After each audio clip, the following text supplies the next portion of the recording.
परीक्षित जी पूछते हैं कि महाराज एक बात बताओ, आप कहते हो भगवान समदर्शी हैं, सबको एक दृष्टि से देखते, कितने लोग मानते हैं कि भगवान समदर्शी हैं? वो हाथ उठाएंगे। तो भगवान हमेशा देवताओं का ही साथ क्यों देते हैं, कभी राक्षसों का साथ क्यों नहीं देते? सुखदेव ने कहा भगवान तो समदर्शी ही है, भगवान तो हमेशा सबको एक दृष्टि से देखते हैं। महाराज मैंने तो नहीं देखा, मैंने तो देखा कि दैत्यों को बड़ा दंड देते हैं भगवान, देवताओं का साथ देते हैं। सुखदेव जी कहते हैं नहीं नहीं, प्रहलाद जी कौन है? हिरण्याकश्यपु के पुत्र थे ना, लेकिन जितना प्रेम भगवान ने प्रहलाद जी से किया उतना आज तक किसी देवता से नहीं किया। अब उधर कहते हैं कि हिरण्याक्ष का जब वध हुआ ना, महाराज वो कैसे, मुझे कथा सुनाओ। तो बताते हैं कि जब हिरण्याक्ष का वध हुआ तो हिरण्याकश्यपु का भाई था हिरण्याक्ष, बड़ा क्रोधित हुआ वो कि मैं तो विष्णु से युद्ध करूंगा, उसको पराजित करूंगा। अब हिरण्याकश्यपु भगवान को पराजित करने के लिए गया तपस्या करने, पहले शक्ति तो अर्जित कर लूं। अब जैसे ही वहां जाके हिमालय पे बैठा और भगवान का नाम लेना तपस्या करना शुरू किया, वैसे नारद बाबा ने देखा ये तो राक्षस है, तपस्या करेगा, उल्टे सीधे वरदान मांगेगा और सारे देवताओं को परेशान करेगा, इसलिए इसको मैं तपस्या ही नहीं करने दूंगा। नारद बाबा तोते का रूप लेके आए और जैसे ही वो बैठे हिमालय पे तपस्या करने आए और बड़े प्रेम से बोले नारायण नारायण। आप लोग भी मेरे साथ बोलो। जब नारायण का नाम सुना तो बड़ा क्रोधित, हे भगवान ये कौन सा तोता है जो मेरे ही दुश्मन का नाम ले रहा है मेरे सामने। लगता ये जगह ठीक नहीं है, जगह बदला, स्थान बदल के दूसरे स्थान पे जाके बैठा। जैसे ही ध्यान लगाता है फिर भगवान पहुंचे नारद बाबा और कहते हैं नारायण नारायण। फिर कहता है कि ये भी जगह नहीं सही, ये तोता तो मेरे पीछे लग गया। फिर तीसरा स्थान बदला, फिर गए भगवान, कहते हैं नारायण नारायण नारायण। अब तो क्रोधित तो हो गया, बोला आज तो तपस्या ही नहीं करनी, आज का तो दिन ही खराब है, मेरे शत्रु का नाम लेता है। आज आया घर पे मैया कयाधु जो कि हिरण्याकश्यप की पत्नी, कहती हैं स्वामी आप तो तप करने गए, आपकी तपस्या इतनी जल्दी समाप्त हो गई। कहा नहीं देवी, तपस्या तो मैं करने गया लेकिन एक शुक आया, एक तोता आया, उसने मुझे तपस्या करने नहीं दी। क्या किया उसने? कहा देवी जहाँ जहाँ मैं जाके बैठता ध्यान लगाता वो शुक वहाँ वहाँ पहुँचता और कहता नारायण नारायण। आज तो कयाधु मैया झूम गई कि कम से कम मेरे पति के मुंह से भगवान का नाम तो निकला, बड़े ही शत्रु भाव से निकला। आज मैया प्रसन्न हुई, आज पति को प्रिय लगने वाले व्यंजनों को बनाया अपने हाथ से। आज पति का चरण दबाते हुए भगवान पति से पूछती हैं कि स्वामी वो तोता क्या कह रहा था? अरे कुछ मत बोलो, वो तो मेरे शत्रु का नाम ले रहा था, नारायण नारायण कह रहा था। अच्छा, फिर भोजन कराते हुए अपने हाथ से भोजन करा रही है अपने पति को। स्वामी वो तोता क्या कह रहा था? अरे चुप रहो, उसका नाम मत लो, भोजन का स्वाद फीका पड़ जाएगा। क्या कह रहा था? अरे वो तो नारायण नारायण कह रहा था। अच्छा, अब रात जब हुई तो हाथ दबाते हुए अपने पति से कहती हैं स्वामी वो तोता क्या कह रहा था जब आप तपस्या करने गए? अरे उसका नाम मत लो देवी, नहीं तो नींद खराब हो जाएगी।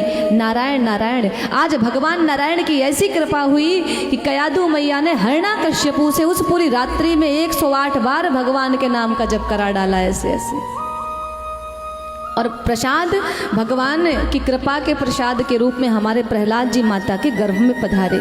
दूसरे दिन हिरण्याकश्यपु गया तपस्या करने और माता कयाधु का अपहरण इंद्र ने कर लिया कि बाप जब इतना बड़ा राक्षस तो बेटा कितना बड़ा राक्षस होगा, इसलिए माता को ही मार दो, माँ मर जाएगी तो पुत्र होगा ही नहीं, संतान ही नहीं होगी। नारद बाबा ने मुक्त कराया, इंद्र को बड़ा फटकारा कि तुम्हें नहीं पता इनके गर्भ में भगवान का भगत पल रहा है। ले गए अपनी कुटिया में, खूब भजन कीर्तन कराते और उसका प्रभाव गर्भ में पल रहे बालक पे पड़ रहा था। हमें भी जब गर्भ से रहो ना मैया तो ये प्रपंच नहीं देखना चाहिए, भगवान की कथा सुनो, भगवान का भजन करो, अच्छा सोचो, अच्छा सुनो और अच्छा देखो, तो आपकी संतान भी अच्छे स्वभाव की होगी, धार्मिक प्रवृत्ति की होगी। जो सीरियल देखोगी ना तो वो भी प्रपंची होगी। ध्यान रखना, सीरियल मत देखना, गर्भ से जब कोई बहन बेटी हो तो अच्छी अच्छी चीजों को सुनना। महाराज प्रहलाद जी का प्राकट्य होता है। इधर हिरण्यकश्यप की तपस्या पूरी हुई, उसने अपने मृत्यु के सारे मार्ग को बंद कर दिया। पहले तो उसने ब्रह्मा जी से वर मांगा कि मुझे अमर कर दो। ब्रह्मा जी ने कहा मैं खुद नहीं अमर तो तुम्हें कैसे अमर करूं। तो महाराज ना मैं दिन में मरूं, ना रात में मरूं, ना सुबह मरूं, ना शाम को मरूं, ना अस्त्र से मरूं, ना शस्त्र से मरूं, ना आकाश में मरूं, ना पृथ्वी में मरूं, ना घर के बाहर मरूं, ना घर के भीतर मरूं, ना नर से मरूं, ना जानवर से मरूं। महाराज इस साल के 12वें महीने में मेरी मृत्यु ही ना हो, मुझे ऐसा वरदान दो। बोले तथास्तु। अब उसको लगा कि मैं अमर हो गया। आया, अपने पुत्र को देखा, धीरे धीरे समय बीता, प्रहलाद जी बड़े हुए, ले गया, भर्ती कर दिया विद्यालय में और कहता है कि इसको वैसी शिक्षा दो कि विष्णु का नाम इसके जीवा पे कभी ना आए। लेकिन प्रहलाद जी तो पढ़े पढ़ाए पैदा हुए महाराज, उन्हें कौन रोक सकता था।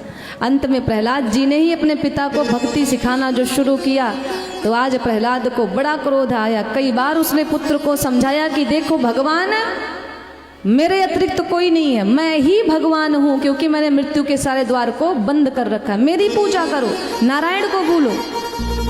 लेकिन प्रहलाद कहते हैं नारायण को मैं नहीं भूल सकता। महाराज बड़ा हट किया कि भूल जाओ भूल जाओ। जब नहीं भूले तो आज प्रहलाद जी को जलती अग्नि में बिठा दिया होलिका के साथ। वहाँ से भी अभय प्राप्त करके चले आए।